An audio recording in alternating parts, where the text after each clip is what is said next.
वज़ीर दिफा ख्वाजा आसिफ कहते हैं कि मुज़ाकरात के हवाले से पीटीआई की नीयत पर शक है। डील की बातें स्मोक स्क्रीन है और कुछ नहीं। बानी पीटीआई की गारंटी इनकी जमात उठाने को तैयार नहीं। जब गारंटर आया, मुल्की हालात ने इजाज़त दी तो जामन की साख देखेंगे।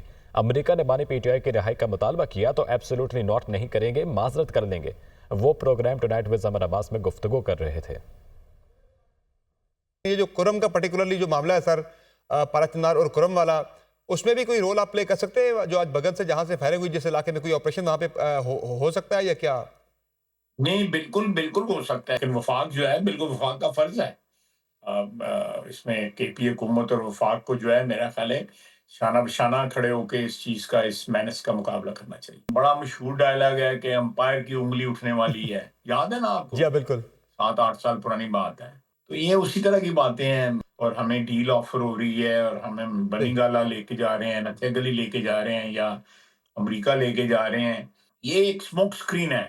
हम एब्सोल्युटली नॉट तो नहीं करेंगे, हम माज़रत कर देंगे। मेरा ख़्याल है उनकी अपनी पार्टी उनकी गारंटी देने को तैयार नहीं है। अगर नहीं कोई है। लेके लेके आते हैं, कोई गारंटर बनाते हैं, कोई ज़ामन बनाते हैं अपना जो है, तो फिर उनके जो है क्रेडेंशियल्स देखेंगे हम, क्या वो ज़ामन जो है हमें जो मुल्क के हालात हैं, अगर इजाज़त हमें इस किस्म की देते हैं, तो we'll cross that bridge when we ठीक। Come to it.